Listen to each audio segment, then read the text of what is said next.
Straight Talk. Welcome to Straight Talk. Welcome to Straight Talk. Welcome to Straight Talk.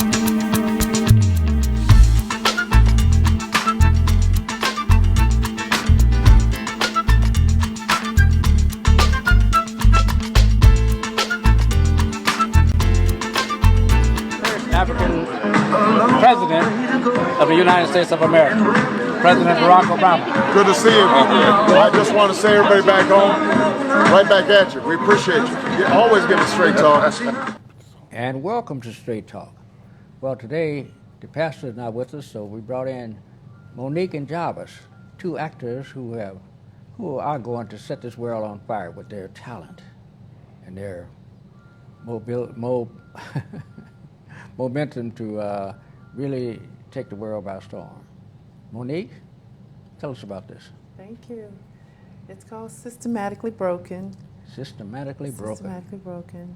It's basically about everything that goes on here in Chicago.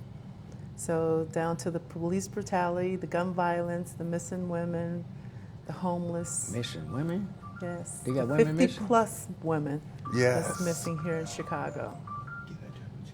So that's what it's about.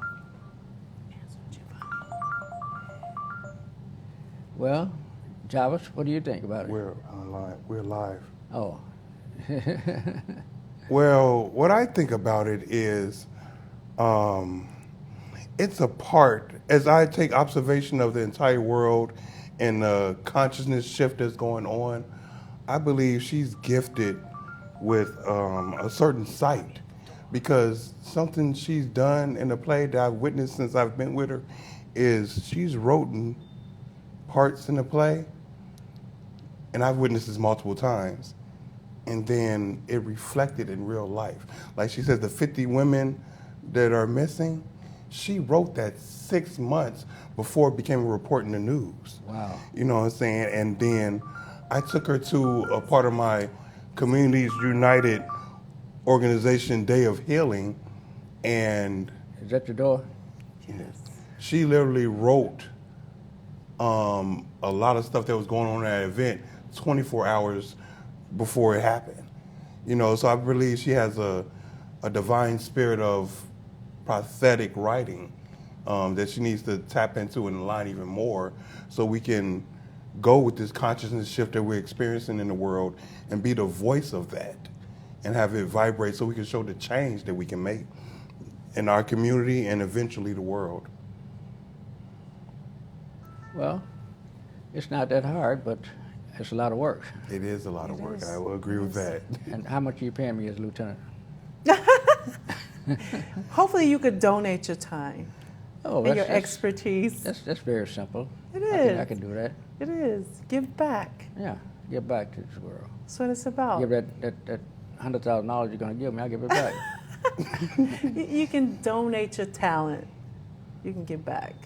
Yes, it's all about the Does that make exchange of sense? energy. It Robert? makes a lot of sense. Job, does that make sense? Yes, it That does. makes sense, because I believe it's all about the Wait a minute. Wait, exchange. you're supposed to be on my side. No, I agree with the divine order. And the divine order says that there's always an exchange of energy going on. I know You it, know, I know nothing's it. for free. We don't breathe for free. Just like we exhale carbon monoxide, trees inhale that and dish back out oxygen, then we inhale oxygen. That's a relationship, an exchange going on. Yeah. So you don't even breathe for free. Yes. There's always an exchange going on. Maybe commerce of financial dollars or energy exchange. There's always an exchange going on. Monique, Or just dialogue. this dialogue. Yeah. What are you playing in it? What part are you playing? I'm not playing a part, so I'm in Oh, the you're just background. directing. You're just in the background. Yes, I'm directing. in the background. What part are you playing? I'm playing an activist. So, again, I'm... Are you the Dope. one that I have to lock up? No, I don't have to lock up. I think I Activists represent... march and they do all kind of crazy Get stuff. locked up. Well, it's not one of those things. No. There's going to be a strong message with these activists. Yes, I Very think strong the message. active me and two other activists in the film represent the voice of the change. And as we become the voice of the change that we can make, people witnessing that can then see the possibilities that are there because it reflects in their life. And when they see it, they can be it.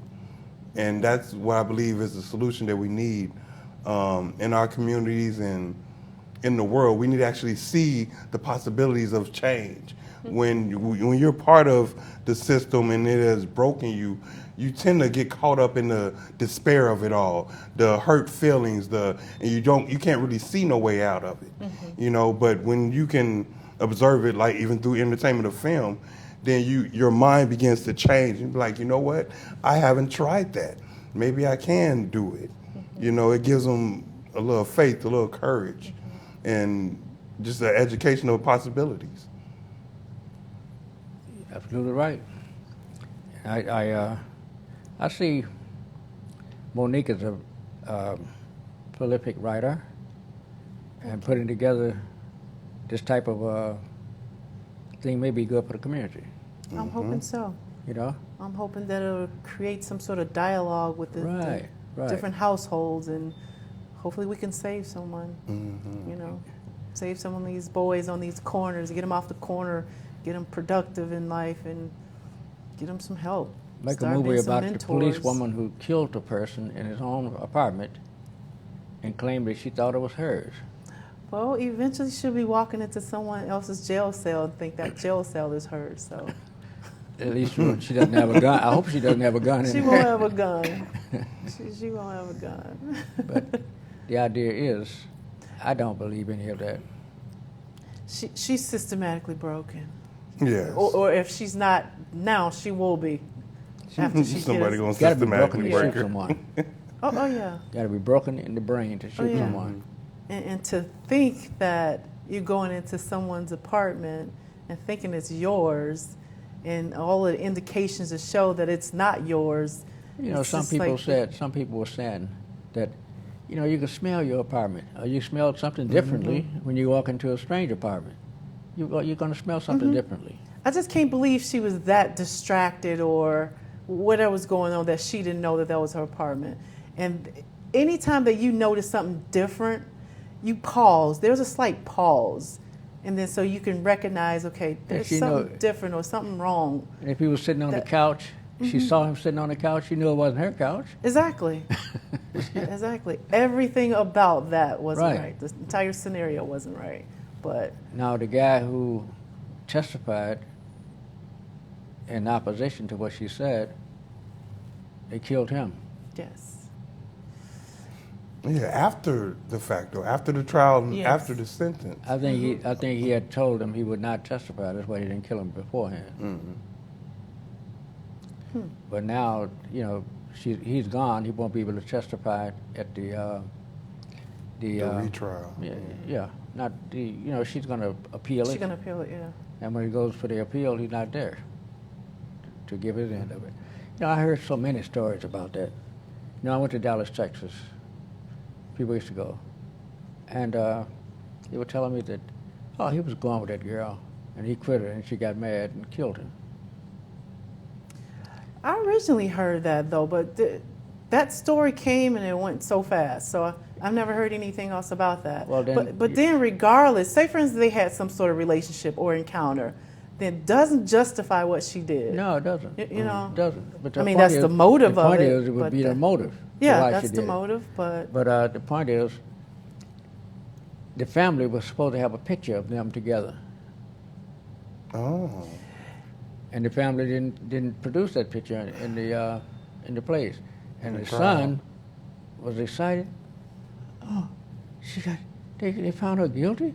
I didn't want her to be found guilty, and went up and asked the judge if he can hug her. The judge said yes. And he stood there and hugged her for 5 or 6 minutes or longer. So why did he quit her? He caught her with his brother? I don't think that's what... Yeah, I don't think that's what happened. I'm a conspiracy theorist. Yeah. Yeah, and I feel you. I feel you on that. I don't think that's what happened. I understand that may be one theory that they're going with, but they had some form of relationship, meaning they knew each other, which Yeah. means she knew that was his apartment. He wasn't a stranger; they're in the same building. Right. And now my conspiracy theory, as you put it, is that they did have some form of relationship. I don't know if it was a couple relationship, but they knew each other because she knew their family. She went up to her and hugged her afterwards, after they just murdered a part of their family The member. brother, he said, they found her guilty. I didn't want her to be found guilty. And he asked the judge if he could hug her. That shows the relationship of her with his family. And I Maybe think a we're little so stronger in relationship love than with you're speaking of right See, I now. don't think that there was like a family relationship. No, not family. Like I said, it's not couple, but she knew the But family. why didn't the See, mother? I don't even think that she even knew the family. I think that there was some sort of encounter with him. Mm-hmm. I don't think with the family though. And with him hugging her, I just think that we're such a forgiving race. Yeah. And That's man, exactly what I was we- about to go Ain't to. nobody that forgiving. well, you Your you sister, saw your it brother- first. You Yeah. saw it firsthand. You saw it firsthand. She murdered her family. She You goes. saw it Their firsthand. family We're goes to hug such a her. forgiving I race saw something when different. it comes to certain class of people. Okay. We forgive so easily. But had it been someone else, he wouldn't have been that forgiving. But Or the roles reversed, I put it like they this. wouldn't I have put been it so like this. forgiving. I see something completely differently. I Different perspectives. saw a young man who had a relationship with that woman as well, Oh, brother I caught didn't it. Think about that. and left her. And she didn't want to lead. She didn't want to have both brothers. That is a possibility. I've seen a real life scenario of that. No, a that's few lifetime. Times. No, I've seen that real life scenario a few She times. went to though. I his, don't she went to believe his, that. She went to I've his, seen a woman who had she went to a his child by room. two cousins. Two But first I don't cousins, like- believe in this case that's what I happened. believe she had a key. I don't believe the door was ajar. She went to that room. She opened that door, and he was sitting on the couch, and she shot him. That's what I mean. killed She's familiar with the family. That's why I say that. I don't believe she was familiar with the family. The Well, why didn't relationship, the mother- I believe, was just with him. Why didn't the mother turn the picture in? There's a few pictures surfaced on social media, but that wasn't even her. But they were saying that picture was her. That wasn't her. That was know. him with a couple Caucasian women. Neither one of them was her. Okay. So I just don't believe that the But family had a I relationship. understood. I got the message that the mother had a picture of him and her together. I don't know about the social media. I'm talking about this is in the news for a moment. It was only in the news for a moment. And it was out. It was gone. Okay. Yeah, I think we too in love with the struggle to the point where we don't even want change. They just embrace the struggle and repeat the cycle of the struggle consistently. And I say that to the point where you said we're too forgiving. But at the same time, that's kind of in our nature. It's not in our nature to be evil, mean-spirited, vengeance. Say vengeance is his, meaning we leave it to the universe. We leave it to karma to get them if they do us wrong. But at the same time, But this is my point with this whole thing. Because you can forgive internally from the heart. You don't have to publicly forgive people. You can do it for yourself from the heart. And I just believe that by him doing that in the public, she got off mentally. So the consequences behind that, when she go to jail and have to think about it, She she's gets to already rest got at off. ease. She can rest. Yeah, there's no mental, psychological consequences kind of like the behind woman that. with Emmett Till, Yes. before on her deathbed, so she could feel safe and at ease before Yes. she died. And She people- admits that, hey, he never said or did anything to me. And people do Anybody that for can listen. themselves. They don't do that for the victim. I just believe she just got off too easy. And then the bad part about it, you have so many activists was out there, boots on the ground for this family, and then he get in court and do that. It's basically like a slap in the face. That's why it's so hard for people to advocate for other families, See, because you got to- that just happened. You got to know the laws of Texas. See, the law of Texas is murder, you can get 2 years to life. So it could have given her 2 years instead of 10 years. Yeah, I think it was 5 to 99 It was between that range? No, 2. Oh, I thought it was 5. Okay. 2 years to 100 to a life. 2 years to life. That's what it was. And I So I'm believe saying- by him hugging her, that weighed heavily on the sentencing. So because we just publicly forgave her, so she's feeling good about the thing. They're gonna appeal it, and by all of that hugging and going on, I mean that may work out in her favor. If the family forgave her, why wouldn't it work out in her favor? The judge come down And the judge hugged her. The bailiff or whatever she wanted to call herself was But I fixing her could- hair. I could understand the judge though. The judge. That's I think inappropriate. They served in the police department together. That's inappropriate. I understand it is. That's inappropriate.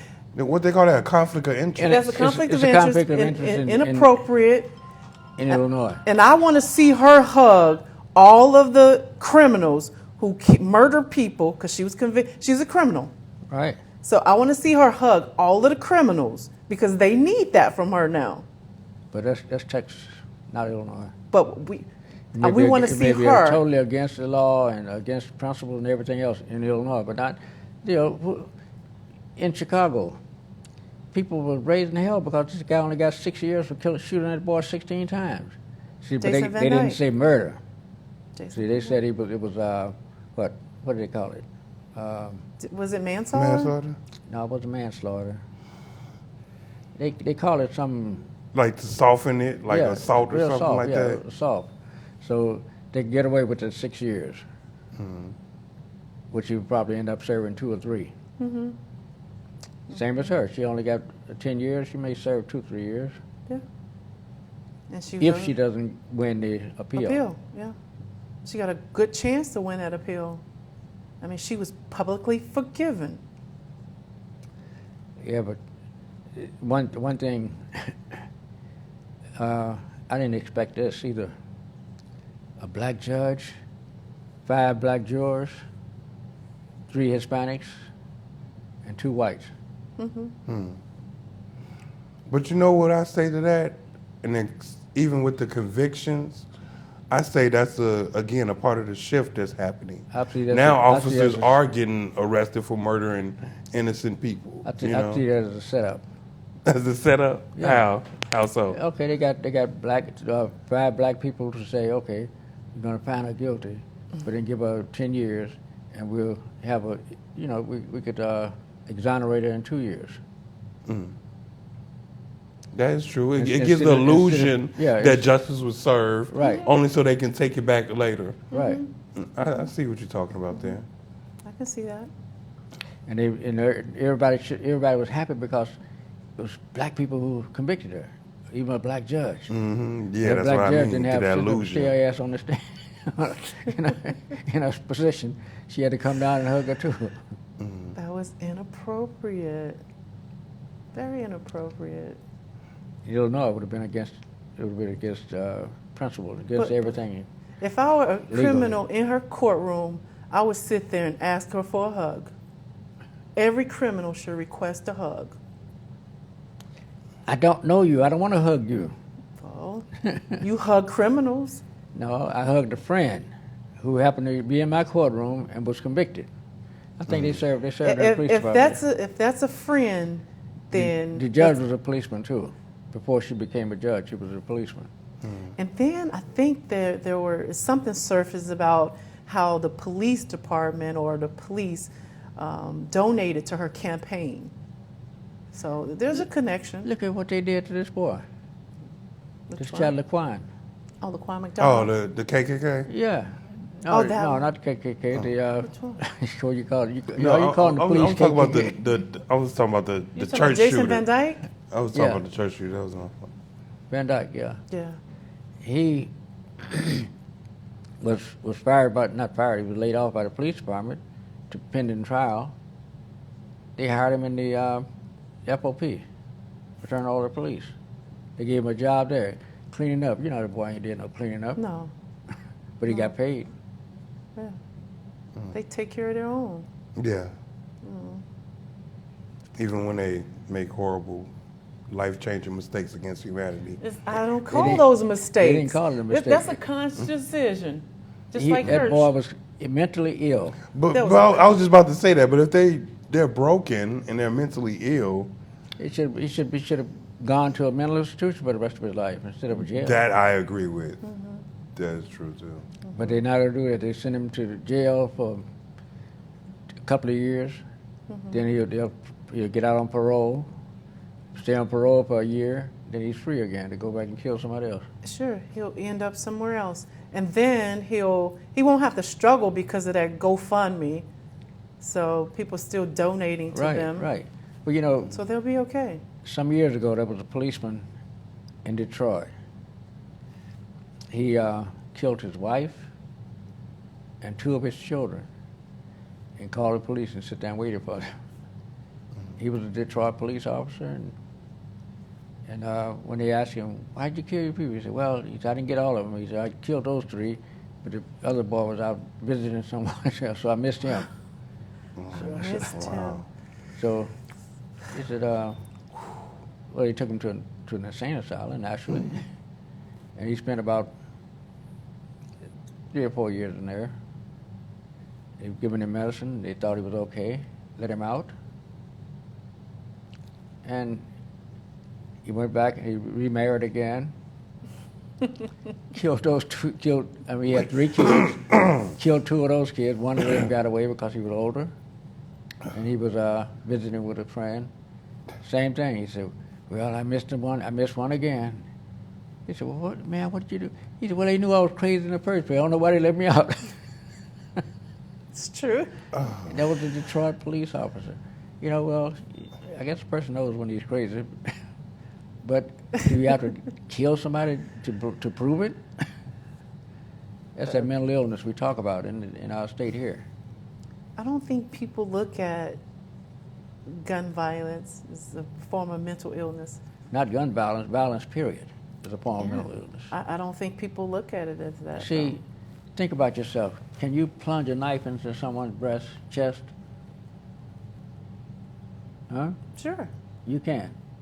Why? Depending on the circumstances. What would make you? What would No, make you just do it? I thought that was a general question. Can a person do that? Can you do it? For me, You I personally. couldn't do it. If it was self-defense, Self-defense. I'm not talking if it about was self-defense. if it was self-defense, yes. If it was I'm not just talking walking around and just going stabbing people, that's not my makeup. no, That's not what I do. I'm not talking about. I'm not So talking I would about say that. no to that question. Okay, self-defense.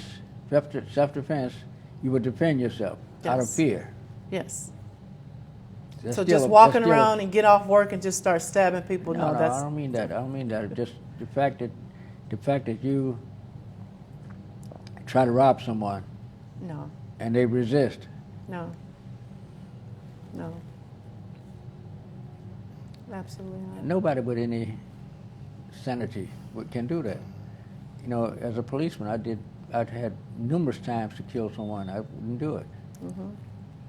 It seems as though that people separate violence from mental illness because, like your typical mental ill person, all of those different traits that we used to see back in the days, you don't see those type of traits now. You see the like you said, the stabbing, the gun violence, the robbing, things like that. So it's kind of different, but they don't.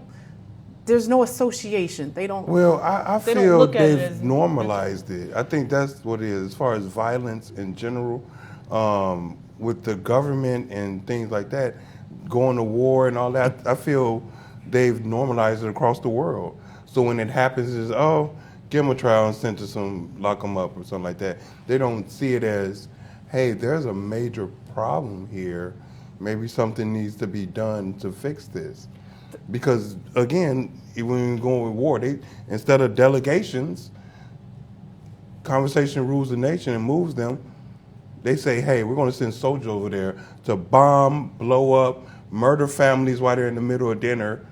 And this is government-sanctioned ordinance. But you're saying that they don't see it as a problem?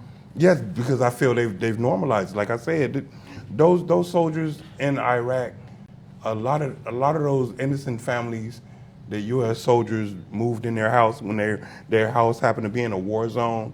Those families were at dinner, eating. I've seen pictures at dinner eating. Men, women, and children. Right. They bust in, shot them all dead, no questions asked, because those are the orders they were given. That's what I mean by we've normalized violence as a natural reaction to something when that is not necessarily a natural Well, reaction. let me tell you where I'm coming from. I, in police department where I was a chief, actually my rank was captain, but I was the highest ranking officer, so the mayor said I'm the chief. But the trustees wouldn't swear me in because I had locked up one of the head trustee. You mean you were doing your job and they shamed you for doing your job? No, he wouldn't, you know, the head trustee, he would not sign off on making me chief. The mayor said, well, he's chief anyway. He paid me the salary.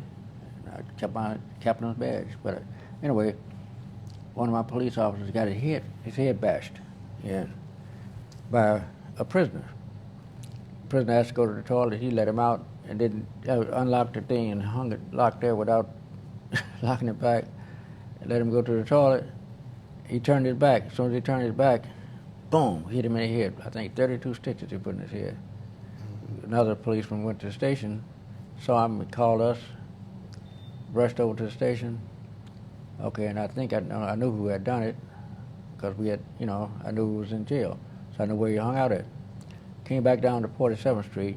Actually, I stopped by the police detective unit, which is where the museum is now. I stopped by there, got 2 police cars to go with me. I rode with one, and my partner rode with the other one, And sitting behind me in the squad car was a policeman. If we catch him, we gotta kill him. We gotta kill him. He's sitting back there spinning his gun. We gotta kill him. I said, man, what are you talking about? We're not going to kill anybody. We're going to catch a killer and take him before the judge. No, we gotta kill him. We gotta kill him. We gotta kill him. I said, and he told me, he said, look, see this side over here? It's all filled up with notches by Frank Pate. Frank Pate was a notorious police killer.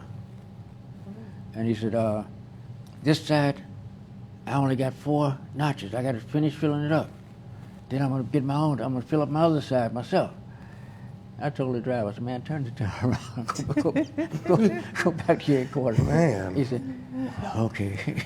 He turned around and went back, and I cussed that lieutenant out. Why did you give me? He said, oh, he's okay. I said, okay. He's talking about killing people. He showed me notches on his gun, and you're talking about he's okay. Oh, okay, I'll give you another guy.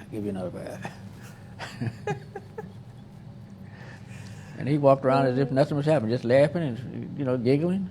Mentally ill. But that's what I mean, how we Mentally ill. normalize mental illness and sickness and violence like that. They normalized the fact that this is one of our guys. We're not going to turn him in. We're going to, we're try and work with him. You gave him a gun, fool. He may turn on you to get that other notch. Sure. But anyway, I've seen some weird things. In fact, a guy, my partner and I pulled up on a guy. We saw him holding a gun on people. He put his gun in his pocket right fast, kept his hand on his pocket. We pulled our guns out, walked over to him, and I grabbed his pocket. I said, okay, open your hand and take your hand out slowly. He said, man, I'm going to blow your brains out. I'm not going to. He tried to pull his hand out. I'm holding on. I clicked the gun back, tried to intimidate him. He said, you ain't going to shoot nobody, fool, but I'm going to blow your brains out when I get my hand out of your pocket. I said, okay. What am I going to do? I put my gun back in my holster, took out a knife, and opened the knife, and he said, oh! He opened it. He said, man, you're going to cut my hand off. You're a fool. I said, no, you're a fool. You want to get shot in the head instead of get your hands cut off. Interesting. Just interesting. The knife scared him, but the gun didn't. So people just mentally messed up. Yeah. And policeman who would pull that trigger because he can't get it out, he's messed up. Mm-hmm. He's mentally messed up. Absolutely. People are wired that way. Right. Yeah. Right, all the way. What would you think will rectify that situation? Because that's an issue we face in our community, mental illness. So, on there.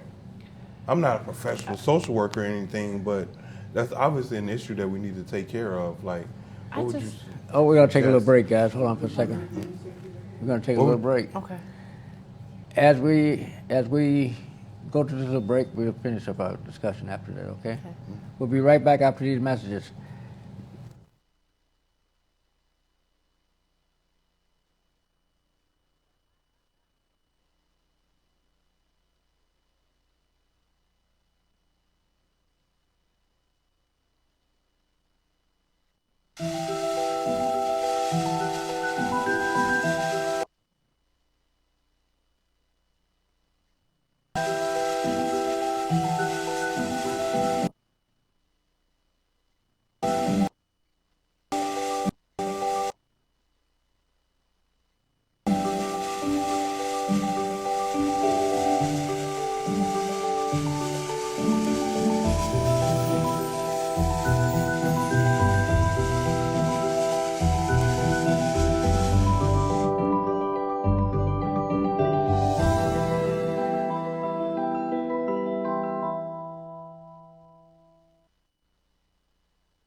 Hi!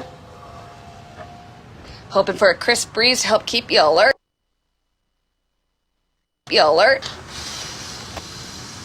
Oh! Water too.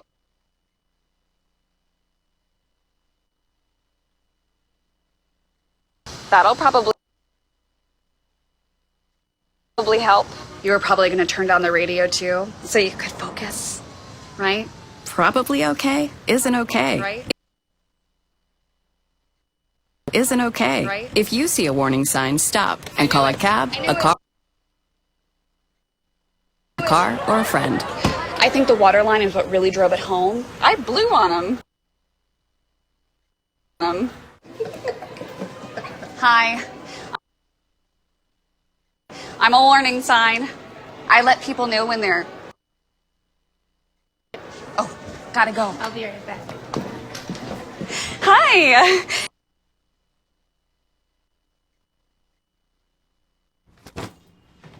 Hart, what's going on? I'm leaving. Leaving? Why? What did I do? Not enough. You constantly ignore me. You barely eat anything healthy. You're half as active as you used to be. The pressure is just too much. I quit. Okay, I get it. I'll do better. Just please, don't leave. Okay. But remember, if I go, you go. Listen to your heart. Don't let it quit on you. Uncontrolled high blood pressure could lead to stroke, heart attack, or death. Get yours to a healthy range before it's too late. Every now and then, I get that feeling.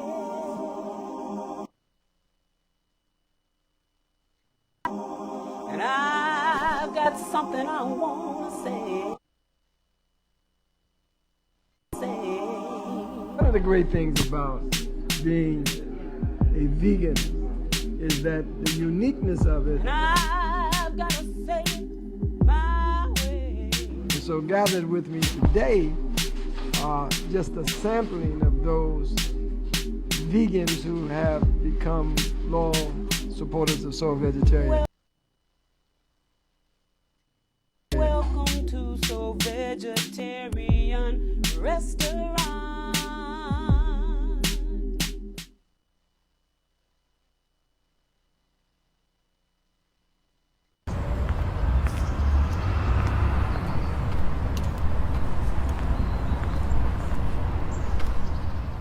Why?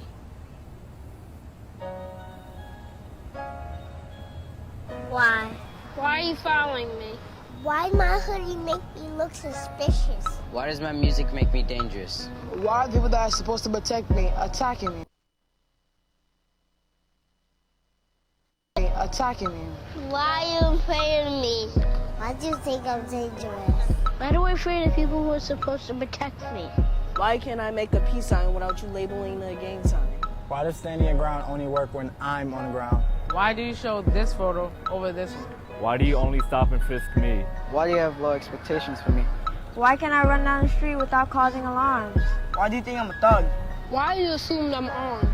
Why can I breathe? Why is my mom scared every time I leave the house? Why are you targeting me? Why am I a target? Why? Why? Why?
at the time, it wasn't in his favor. Right. It eventually ended up working out in his favor because he understood what you were doing.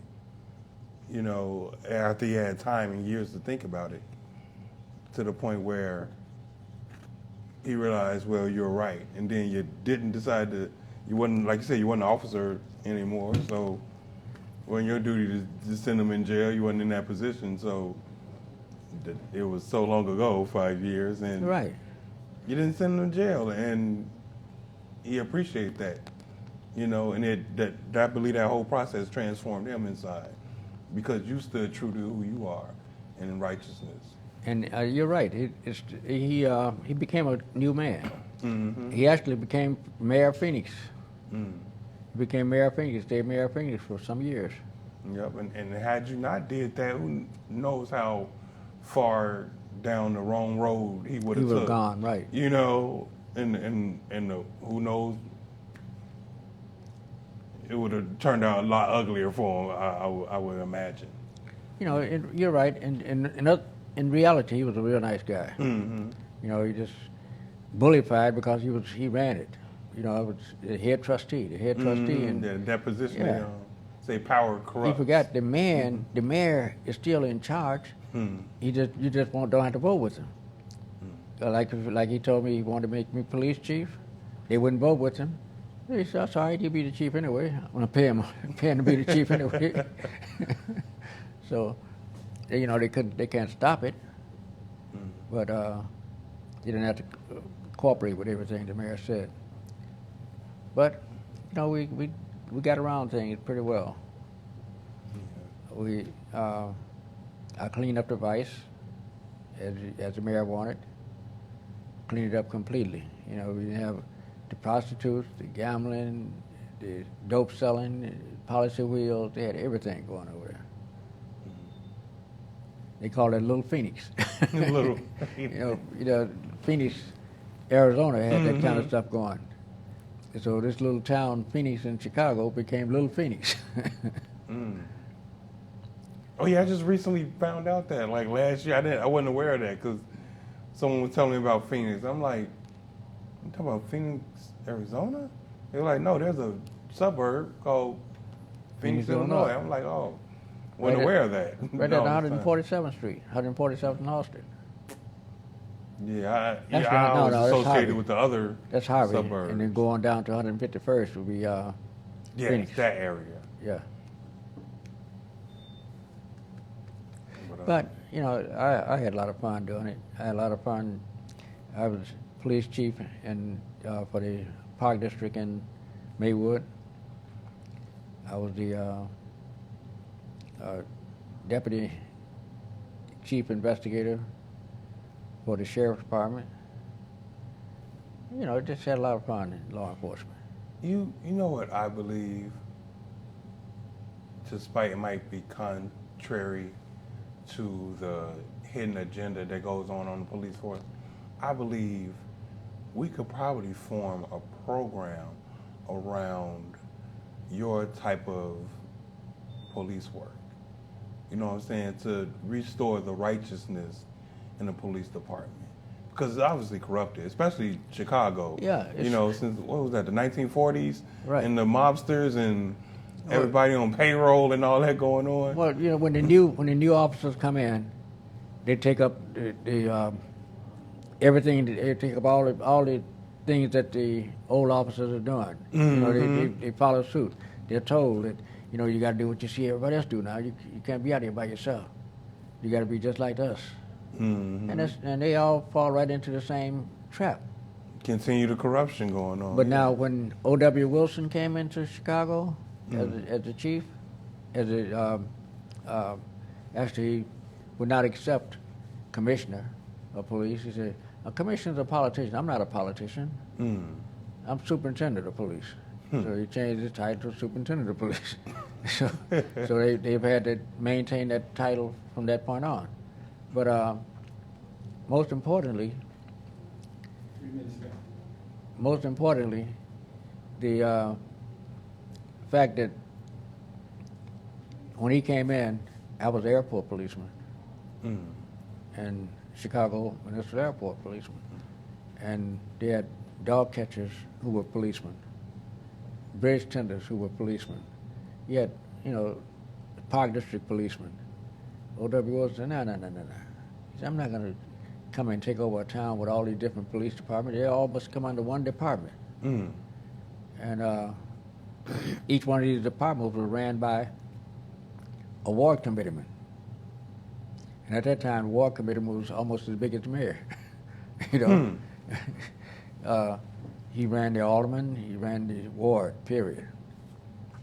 And they all had big jobs, like in charge of the whole animal care and dog pound and stuff, the airport, the bridge tenders, just all around. They had all these big jobs.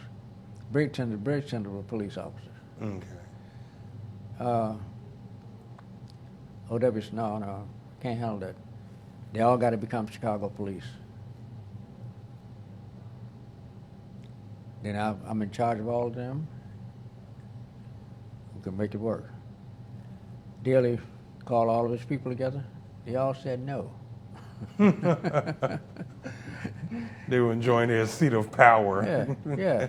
These airport? No. These are our police officers. You can't take our police officers and make them Chicago police.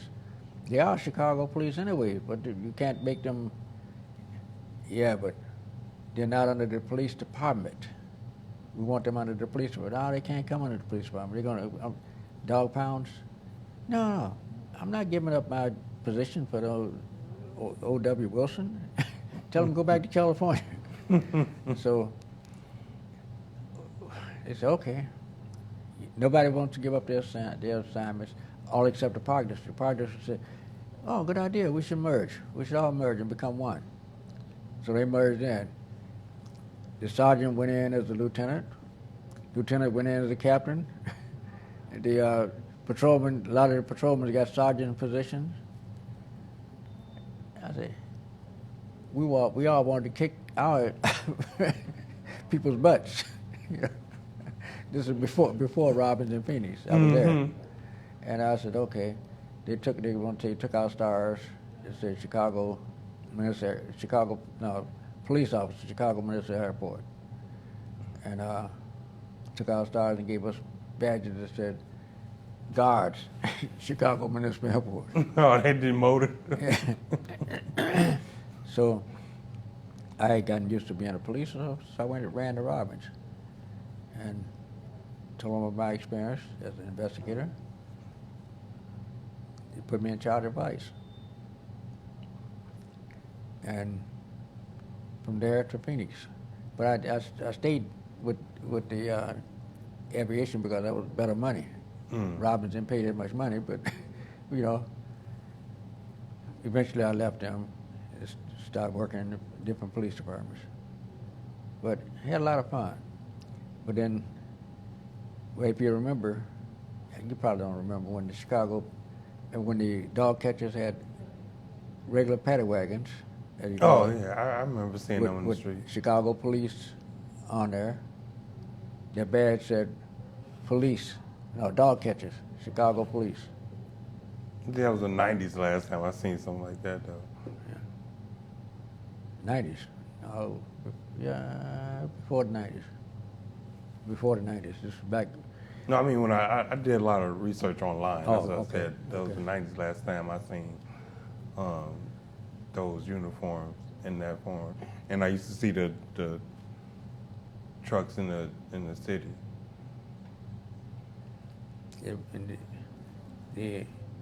But the Park District was the only one that was smart enough to do what was asked of them, and all those guys got promotions.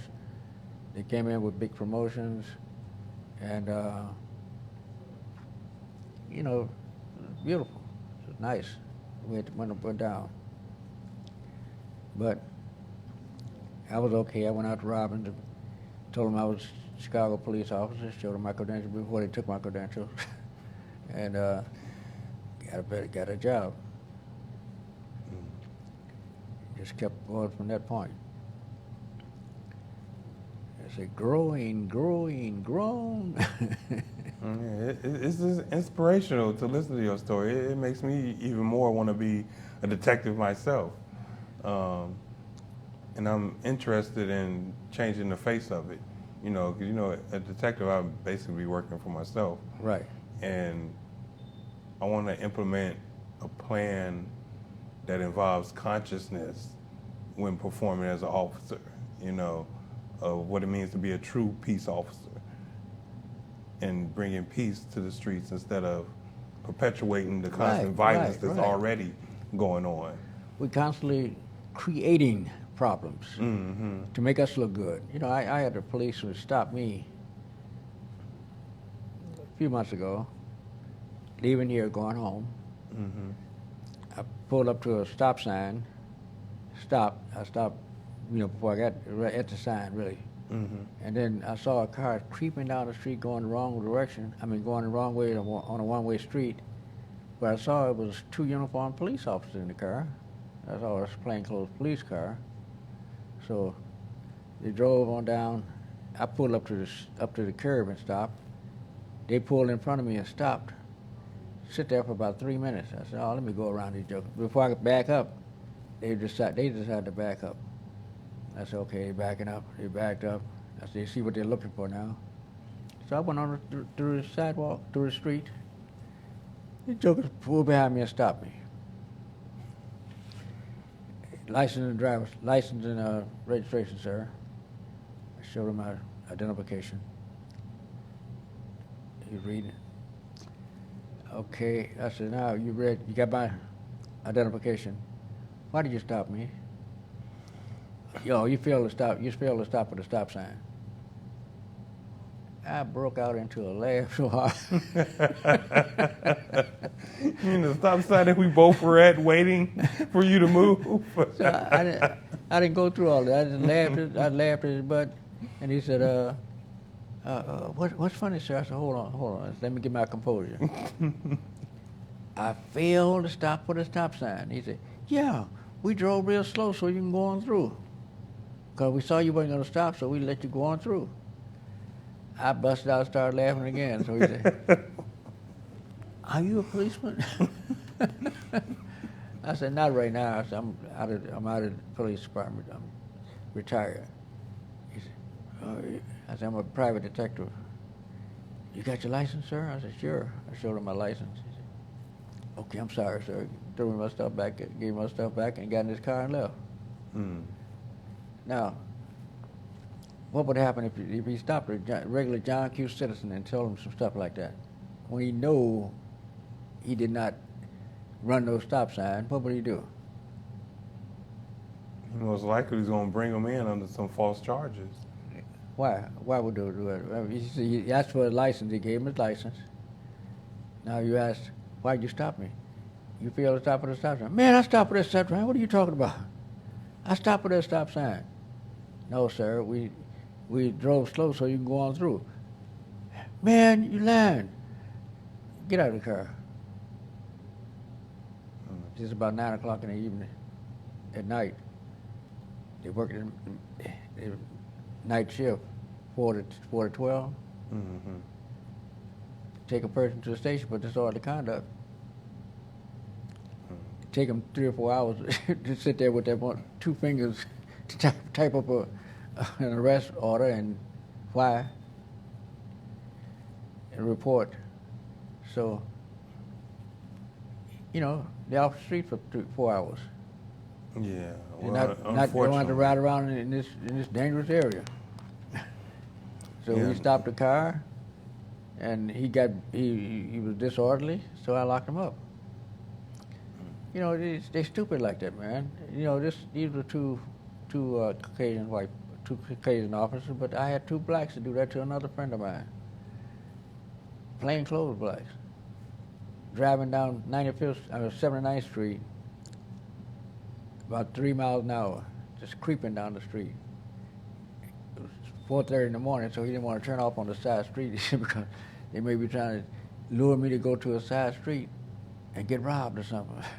So I'll just continue driving slow behind them. And finally they stopped in the middle of the street. he about a block from Indiana on 79th. And he said, he sat there for about 10 minutes waiting for them to move. They would not move. So finally he said, well, man, I'm going to go around him. So he went around the car. They came behind him and stopped him. Driver's license, sir. He said, he pulled out his driver's license. He said, why'd you stop me, officer? He said, you didn't stop at the stop. He said, you went left or center. He said, I had to go left or center to get around you. He said, well, you asked me why am I giving you a ticket? I just told you. Now, what are you talking about? You knew it already.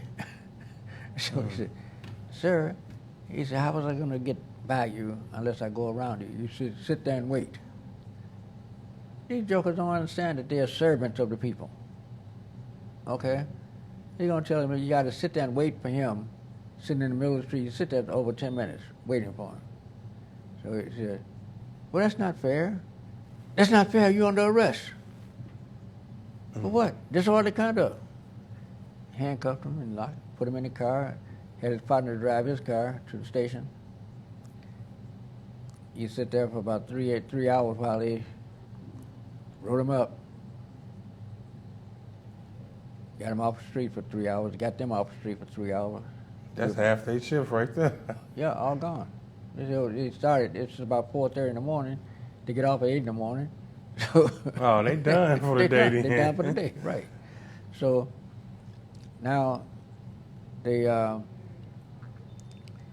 told me, he said, I need a lawyer. I said, you don't need no lawyer. What you need a lawyer for? He told me, I said, no, you don't need no lawyer for that, man. He said, why? That's because he lied. He said, well, we know that, but how am I going to prove it? Ask the judge if you can ask him a question.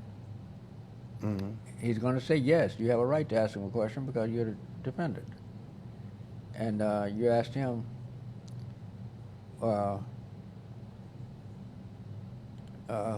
who did I, because he was charged with disorderly conduct. Who was I disorderly to? The police said, there was 5 or 6 people standing on the corner waiting for a bus, and they were quite disturbed by your action. The judge looked out the window. Wow, look at all this snow and hail going on out there. Man, the weather's terrible. This is messed up. And the people, everybody in the courtroom was trying to see what the hell this judge is talking about. And the judge looked around and laughed and said, if you can believe this policeman, that there was 5 or 6 people standing on the corner at 5:30 in the morning waiting for a bus, you can believe it's snowing and hailing out there right now. Case dismissed. Yeah, unfortunately, that's a hidden agenda that's going on. And actually, that's how I caught and survived my first case and being caught up in something like that. My father ended up, like I told you, he's Cook County Sheriff. He ended up coming to me with trial because I'm thinking I'm about to come in there with my evidence to prove they were lying and this and that was going on. And when I got to trial, all they did was call my name, call the officer's name, and case dismissed. I think they need you back there, so we're going to call it a day. Okay. Case dismissed. We'll be right back tomorrow at the same time, same station, Star Planet TV. Good night.